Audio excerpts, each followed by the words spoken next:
Alo, Trà Vinh xin chào các bạn. Hôm nay thì mình chia sẻ cái cách làm bánh bao nè. Thành công ngay lần đầu luôn. Bánh thì bông, xốp, mềm.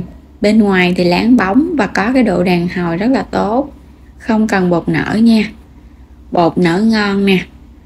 Bánh thì trắng tinh luôn á. Lột da dễ dàng. Và mình làm một lần vậy nè, có thể ăn được lâu. Mình có tủ lạnh á, khi ăn các bạn hấp lại ăn rất là tiện.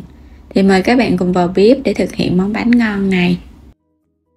Ở đây thì mình có trứng cút nha, cho nước vô rồi mình đem đi luộc. Trứng cút thì các bạn luộc sôi 5 phút là được à, vớt ra rồi mình lột vỏ đi.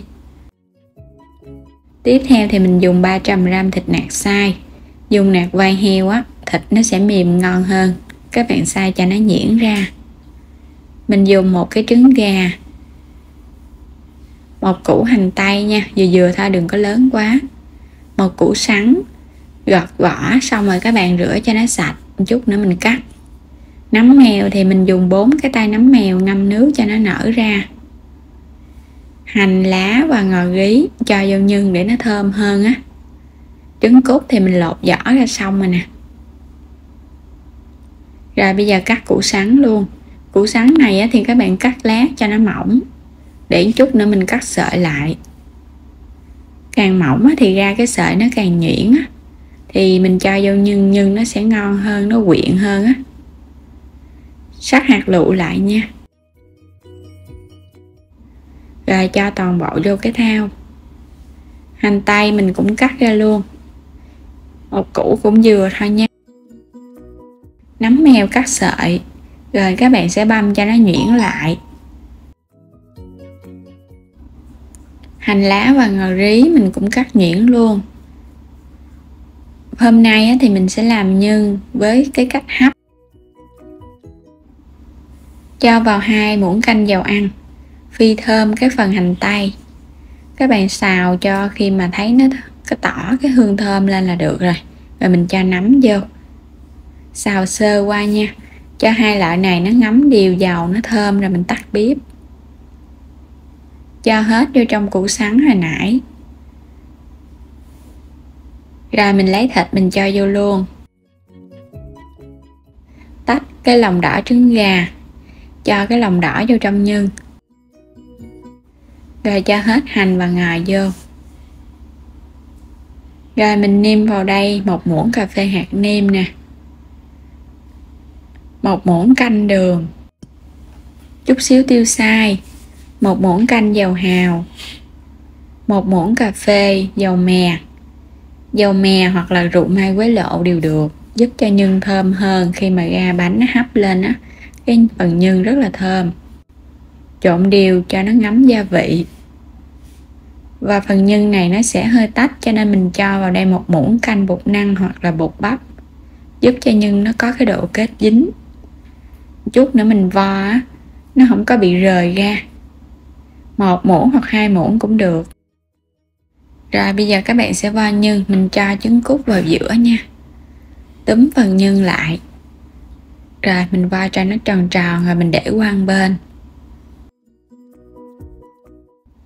Tương tự thì các bạn cũng làm giống vậy nha. Rồi mình để qua một bên. Mình sẽ làm 12 cái bánh, cho nên mình vo 12 viên nhân. Nhân này thì mình cho vô mình hấp 5 phút với lửa lớn. Tiếp theo thì mình chuẩn bị khâu bột nha. Cái khâu bột này á, giúp cho bánh nó trắng hơn thì các bạn tìm mua cái loại bột mì này. Bột mì này á, thì nó cao cấp cho nên là nó tẩy trắng á. Cho vô bánh á, thì nó trắng hơn. Còn nếu không có thì các bạn dùng loại bột đa dụng cũng được, hoặc là bột mì số 8 cũng được nữa. Nhưng mà bột mì số 8 với bột mì đa dụng thì các bạn sẽ trộn thêm vào đây 1 muỗng canh bột bắp nha, giúp cho vỏ bánh nó mềm hơn á. Tiếp theo mình dùng muối nè, 2 muỗng canh đường, lòng trắng trứng gà hồi nãy, và men khô, men bánh mì thì tìm mua trong chợ, những cái quầy bán bột á. 270ml nước ấm. Cho hết cái phần đường vô trong thao, cho muối vô luôn. Men này thì mình dùng muỗng cà phê để lường, mỗi 1 muỗng lưng vậy là 3 gram nè. Các bạn sẽ dùng 2 muỗng nha. là 6g men cho 500g bột. Cho hết cái phần nước vô. Nước này nó chỉ hơi ấm ấm nhẹ nhẹ, khoảng 30 đến 40 độ thôi, đừng có sôi nha, sôi là chết men, thì men nó không có nở được á. Các bạn trộn đều lên. Khuấy cái lòng trắng trứng nè. Lòng trắng sẽ giúp cho bột nó nở xốp hơn á. Khuấy đều và mình để 5 phút thì mình thấy cái phần men nó nổi lên trên mặt vậy nè, là men còn hoạt động. Dùng 500g bột mì cho vô. Thì vừa cho các bạn vừa trộn đều như này để cho bột nó ngấm đều với phần nước men. Công thức này thì mình không cần dùng sữa tươi luôn, bánh cũng vẫn trắng. Các bạn dùng cái loại bột nó trắng thì ra cái vỏ bánh nó trắng à, không cần chanh cũng được nữa. Trộn đều hết rồi nè, bây giờ nó ngấm hết phần nước rồi nè.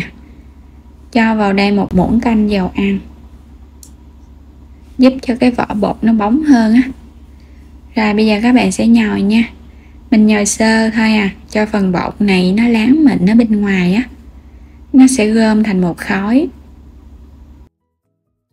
Không cần phải nhồi nhiều đâu, mình nhồi sơ qua. Khi khối bột của mình nó tụ thành một khối và bên ngoài nó hơi láng láng vậy nè là được nha. Đậy nắp lại, mình để 10 phút. Quay trở lại cái phần nhân hấp á, bây giờ mình lấy nó ra nha, chờ cho nó nguội. Thao bột thì mình ủ 10 phút thôi, đừng có để lâu quá ha, tại vì chút mình còn cán bột tạo hình nữa. Lấy khối bột ra, rắc chút xíu bột khô ở bên dưới, cũng là bột mì luôn. Các bạn sẽ nhồi bột nè. Mình nhồi á, mình gập từ ở bên ngoài vô trong á, để cho bên ngoài nó láng mịn hơn. Cái bước này giúp cho bột không có bị co. Dàn đều ra. Rồi các bạn sẽ vo cho nó hơi dài dài ra nha, để một chút nữa mình tạo hình cho nó dễ. Mình chỉ nhồi 5 phút thôi à. Chia bột ra thì mình sẽ chia làm 12 viên bột. Nếu như các bạn thích ăn cái bánh lớn hơn thì mình chia 10 viên. Vo tròn từng cục bột, cho bên ngoài nó láng mịn. Xong rồi cái mình để qua một bên. Tương tự các bạn cũng làm cho đến hết bột. Rồi rắc chút xíu bột khô nha. Cái viên nào nãy mình vo trước thì mình sẽ đem ra mình cán bột trước. Đè dẹp ra, các bạn sẽ cán từ cái mép ở bên ngoài nè, đẩy ở bên ngoài vô trong để cho cái mép bột nó mỏng hơn.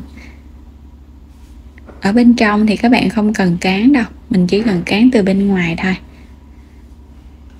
Cái bề láng thì mình cho ra ngoài. Rồi lấy nhân cho vào giữa. Cái phần bột ở giữa nó sẽ có nhô lên chút xíu á. Và xếp nha, mình xếp từng cánh. Xếp cho nó đều thì ra cái múi bánh nó đẹp à. Nếu các bạn làm không quen thì xếp từ từ cũng được nữa. Và múi cuối cùng các bạn sẽ chốt nó lại nè. Và mình túm hết tất cả các múi lại. Vo cho cái bánh nó đứng lên. Túm cho nó đừng có bị bung nha. Vậy là xong rồi đó. Lót ở bên dưới miếng giấy. Cán tiếp và mình gói nhân tiếp. Các bạn đừng có cán mỏng quá nha. Ở giữa nó sẽ còn bột thì ra cái bánh nó mới đều. Xung quanh thì nó mỏng. Cho nhân vô. Thì phần nhân này mình hấp á, cho nên nó sẽ định hình tốt hơn so với các bạn xào nhân. Xào nhân á, thì nếu mà gói mà không khéo á, thì cái bánh nó sẽ bị chảy xệ. Xếp từng mép, các bạn xếp cho đều. Nhân củ sắn á, nếu như các bạn sợ nó ra nước á, thì có thể vắt bớt phần nước bỏ đi.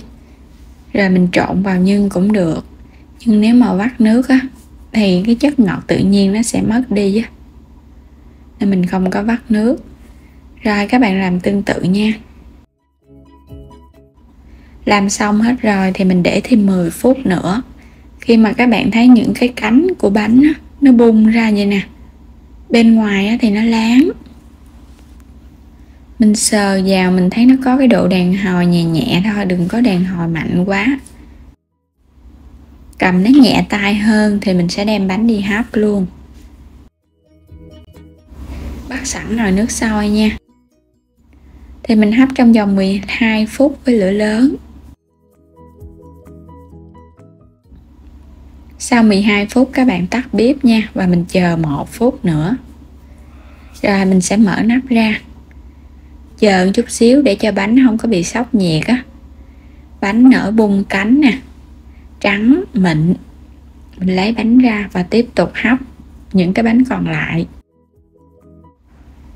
Hấp xong hết rồi thì bánh bao á, các bạn ăn nóng nó sẽ ngon hơn.